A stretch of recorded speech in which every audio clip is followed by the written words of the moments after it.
بحرین کی ایک عدالت نے پاسداران انقلاب سے تعاون کے الزام میں 11 افراد کو قید کی سزائیں سنا دیں۔ رپورٹ کے مطابق دو الگ الگ مقدمات میں 9 ملزمان کو عمر قید اور 2 کو 3 سال قید کی سزا سنائی گئی ہے۔ بحرینی پروسیکیوٹر نے کہا کہ 11 ملزمان کو بحرین میں دہشت گرد کارروائیاں کرنے اور قومی مفادات کو نقصان پہنچانے کے ارادے سے ایرانی پاسداران انقلاب کے ساتھ بات چیت کرنے کا مجرم قرار دیا گیا۔ حکام نے دعویٰ کیا کہ حساس اور اہم تنصیبات کی معلومات فراہم کرنے کے لیے بحرین میں لوگوں کی مبینہ طور پر بھرتی کی گئی تھی۔ بحرین کی ایک عدالت نے پاسداران انقلاب سے تعاون کے الزام میں 11 افراد کو قید کی سزائیں سنا دیں۔ رپورٹ کے مطابق دو الگ الگ مقدمات میں 9 ملزمان کو عمر قید اور 2 کو 3 سال قید کی سزا سنائی گئی ہے۔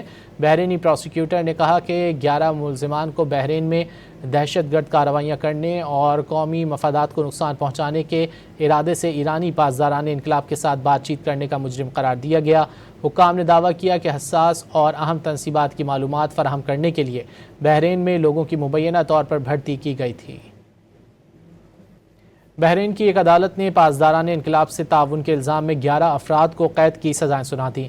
رپورٹ کے مطابق دو الگ الگ مقدمات میں 9 ملزمان کو عمر قید اور 2 کو 3 سال قید کی سزا سنائی گئی ہے۔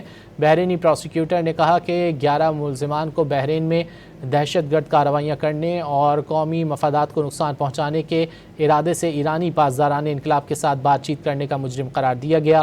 حکام نے دعویٰ کیا کہ حساس اور اہم تنصیبات کی معلومات فراہم کرنے کے لیے بحرین میں لوگوں کی مبینہ طور پر بھرتی کی گئی تھی۔